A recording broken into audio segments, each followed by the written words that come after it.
Hello everyone, we are joined by none other than Alexis from Shopify coming off of their amazing win against MIBR in that lower final. So firstly, I wanted to ask you, how are you feeling after that win? Feeling quite good. I don't normally get nervous, but that one I was a little bit nervous because I know MIBR is such a good team and I know that they were going to prep really well after the first time that we beat them. So I definitely was a little bit nervous going into it, but I'm glad we came out on top. Yeah, I mean, you kind of see the difference because the last time you played them in that upper bracket, it was like a 13-1 on Pearl. And this time it was so much closer. In fact, they even took the lead. So talk me through that little bit of a comeback at the end. I obviously was expecting them to have improved from the game, but they had such a massive improvement. Obviously we made some little mistakes, but I definitely wasn't expecting it to be that close. I didn't think that we were going to do great on split just because that is their rest map. Like, they are like split masterclass team. I don't think 6 in a row. Yeah, they have not dropped it once. So props to them for having such a great split. But yeah, it was definitely a close game for sure. 100%. I mean, it was such a banger map. Like, watching it in the audience, I was like, yeah.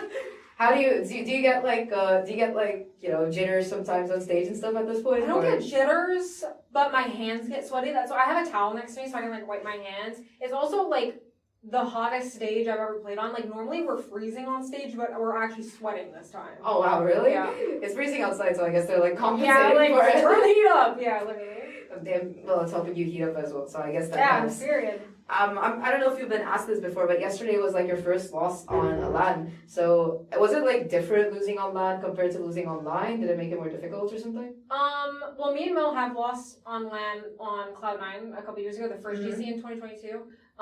It didn't feel as bad as that because I feel like we've lost a lot in co-ed throughout the year and learned so much from those losses that it's like we understand that a loss just means that you're going to learn so much from it. And right after the game, we literally went back, VOD reviewed for 3 or 4 hours together, played ranked, spent a lot of time together, and like we made sure that we, going into today, weren't going to be tilted, we weren't going to be thinking about that loss at all. We're just going to go into it learning from everything that happened and applying it to this game. And you talked about challengers as well and your journey this year. I wanted to ask you, how do you think that it has helped you improve like in your gameplay and everything else personally in terms of preparation, in terms of playstyle? How has that helped you improve your benchmark this year? I mean, honestly, losing to teams of that caliber, like tier 1, tier 2 teams, helps us learn so much. Even getting shit on in a 13-0, like we learn so much from every little thing. Even if we're just stealing what they're doing, we're like, oh wow, that's really smart, I didn't even think of that. So it honestly, it helps us tenfold, especially when, we're playing against TSM or win against TSM, they go on to be Ascension finalists, so it's like, damn, we really took them down, that's crazy. So yeah, we learn a lot through every loss. And you're one of like the most flexible players. You play Breach one map, and then you play KJ, and then of course there's your KO where you're just like an absolute goat. Like Noyasu, I was watching the stream, but everybody was just flashed out of their mind. So how do you maintain that flexibility between roles, and how do you kind of like keep improving as a player? I take a lot of pride in my util usage. Like, that is what I prioritize being really good at. So whenever I'm put on a new agent, even before I play it a single time, I'll watch 2 to 5 VODs on it to make sure I have all the util down so that when I like go into rank to practice it before our scrims or when I go into scrims, I'm 100% prepared. And then also having Effie as a coach, she's really, really good at helping me out with stuff like that. But yeah, I think I just have really good util. And so like that's like the basis of being a good flex player, and then everything else on top of it, like micro comps and stuff, I work on a lot. Yeah, I think we could kind of really see the impact that you were having on the server, not just today, but throughout this entire year, I would say. And talking about this year, it's been a very long year, like all of you guys mentioned in the press conference. So I wanted to ask you, like, how has the whole run been, balancing your schedule, figuring out practice times, and playing in both GC and Challengers? Like, how do you do it? It's a lot. To be totally frank with you, it's like, so when we're in the Challenger circuit and GC at the same time, we get 1 day off a week, like maximum. Sometimes not even that. So going back to back, okay, we have GC match on Monday, our Challengers match is on Thursday, we have a day off Saturday, and then full prac on Sunday to prepare for our next match. So it's like, it was a lot for a while, and we got very little breaks compared to the year prior when we weren't in Challengers. So it was a lot. So, like we were saying in the press conference, we are kind of at our most burnt out, but also at our highest passion and energy at the same time because we are here and this is what our year has kind of built up to. So after this, win or lose, able to relax at least. Looking forward to December, huh? Yes. What are your holiday plans, if we can ask? Holidays, I'm chill with my family, but I actually have another Valorant event in the middle of December that I have to go to, so I'm not going to totally stop playing. But yeah, after December 16th, I'm done for a bit. Yeah. Freedom for just a little bit. Yeah. Until the next year Until comes, at least. mid-January, and then we're back, so. And I think this year, what would you say is your biggest learning from, challengers and everything else that you managed to achieve? I think for me personally, it was the value of being a good emotional leader and like being able to keep the vibes up for my team and the impact that has on everyone's mental in game and out of game. I think that I leaned into that a lot this year, and especially with Effie's guidance, he had a talk with me where he was like, "You'll be the MVP if you can consistently just hype everyone up," and because a lot of my other aspects as a player are doing well. So yeah, that was like the one thing I leaned in on, and I think I did a pretty good job. Yeah, I think you're definitely keeping the energy up with the 6-7 and everything else. Yeah. How did that come about, by the way? I don't even know. I had the idea, but I didn't think we were actually going to do it, to be honest. But we've been joking about 6-7 a lot during this whole boot camp. I don't know why. We don't even know what it means. But we were just doing this a lot, and then I was like, oh my god, we should do instead of 3, 2, 1, let's go. We should do 3, 4, 5, 6, 7, and then now every single time we just have to do it. You guys do it at the press conference as well. I think Sarah's the only one who doesn't really jump in. Yeah, we're gonna get her. We're gonna get her in there. If you win tomorrow, do you think she'll jump in as well? She has to. She just has you gotta do it at that point. Yeah. Talking about you in particular, this meta, pardon my French, but it's just been absolutely fucked having that patch hit right before the tournament. Yeah. So, for an initiator player in particular, as someone who mainly plays KO and Breach, how has it affected your playstyle and your gameplay? Yeah. So after the patch hit, Loic was like, so because you're the flex player, you're gonna have to be super flexible, and you're gonna be the guinea pig for all of our new strats. Because we had no idea what the meta was gonna turn into, and because I was always the moving piece, I had to try so many different things, which I don't mind. Like, I like playing different roles. So yeah, that was just a lot because I'll watch my 4 VODs on a character. We'll play 2 scrims and we're like, that was ass. And then it's like, well, I just put in all that energy and effort for nothing, but it's still fine. Like, I still like doing it. I like the studying aspect of Valorant where I can just sit and watch VODs and listen to a podcast and just do my thing. But yeah, going from initiator to sentinel to initiator, and now I play initiator and sentinel is like, jeez. Yeah, it's been quite a journey for you this year, huh? Yeah, for sure. And tomorrow, what do you think is going to be the biggest challenge versus Team Liquid? I don't know. I honestly think if we play our game, win or lose, we're gonna be fine. To be honest, I think if we go into it learning from our mistakes from the past game, I don't think we're gonna have a problem. To be honest.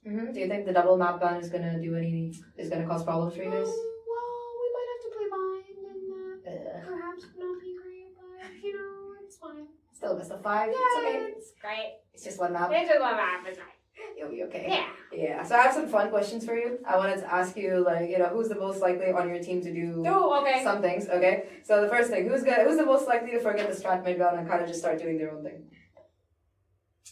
Probably Donut, but I'm usually directing her, so I don't think it's obvious if she forgets. But sometimes I'll be like, "Karn, you go be on this," and she's like, "Oh yeah," and then it's like, "Okay, you forgot the strat, but don't worry, I got your back."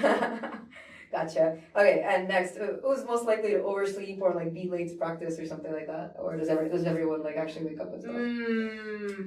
It's a tie between Nicole and Karn, Noya and Donut. They both tend to be heavy sleepers. There are times where I have to call Karn on FaceTime and be like, "Time to wake up, Pookie. We're on Discord. Where are you?" Yeah. Out of curiosity, are all of you able to sleep on flights and stuff, or is it that way? Normally we do deal with some jet lag, but we have a system where we all try and keep each other awake as long as possible, to fix the jet lag problems, just so we're all acclimated as fast as possible. Gotcha. Because I was just wondering, you guys travel so much probably throughout the year, so I was wondering how you deal with it. Okay, who's the most likely to overheat? I feel like I know the answer to this, but I want to hear it anyway. Overheat? What would you say? What were you gonna say? I was probably just gonna say card. See, here's As the a thing. duelist, it's kind of understandable though. So She has permission to do whatever she wants, so that's why I don't want to say her because like it's not really an overheat when we're telling her to do it. that's fair. I would say maybe Nicole. Like sometimes she'll go no comm and just like one tap everybody, which is totally fine. Like she usually gets the kills when she does it, so props to her. Madam President. Yeah, no, literally. That's why we call her the president. You know what I mean? Can't really mess with that. Yeah. Okay, who's this probably of a a very rare occurrence, but who's the most likely to whiff? I don't know. Genuinely, I think we whiff equally. Like we'll usually have like one really bad whiff each a series. You know, like I think all of our aim is like so on point that I feel like there's not one of us who's like more prone to it, to be honest. Fair enough. Okay, and next one, who's most likely to rage? Nicole. Yeah. And I mean, I know the answer to this one as well, but I just want to hear you say it. Who's the most likely to clutch up? Nicole. Yeah. I mean, everybody kind of knows that, but it has to be. We have it on record right now. Yeah. To be fair, so and just one more question. You've been to like every iteration of the GCC so much for every year pretty much, and I just wanted to ask you if you could describe like each year in a couple of words. Ooh. Okay, 2022. Tragic. Unlucky, really. We were bums. At the end of the day, we were bums. 2023. Awesome sauce. 2024. Well, okay, wait. Going back. 2023, Mel got sick. Pretty good. 2024. Awesome sauce. And then 2025. So far, pretty good. So far, pretty good. So far, pretty good. I'll give you a better answer tomorrow. I will come back for that, and let's see what you have to say. Maybe you'll get your third trophy in a row, and it'll be something else. Right. And anything that you want to tell your fans and stuff, because you have an insane amount of support, and there are so many people just cheering for you guys consistently. Go subscribe to the Duo Cube Podcast YouTube channel. That's all I have to say. Yes, you heard it first. And last question: how do you relax? With your busy schedule and everything else. I'm actually a big reader. I be reading. What do you read? I read everything. I've been actually reading a lot of nonfiction, and a lot of sci-fi. So usually after prac or like just when I'm going to bed, I'll either be watching a show with my partner or I'll be sitting and he'll watch something and then I'll just read my book for like an hour. What are you reading right now, and what's your favorite book? Right now I'm not reading anything because I'm super dialed. Tournament fair. Yes, my favorite book of all time is The Book Thief by Marcus Duda. Oh, I love that. I love that book. I read it for the first time when I was like 14, which may be a little too young to read that book, but like it's chill. And I need to reread it soon because it's just so good. It really is something else. I haven't read it in like a few years, so I should probably reread it as well when I get home. We can start a book club.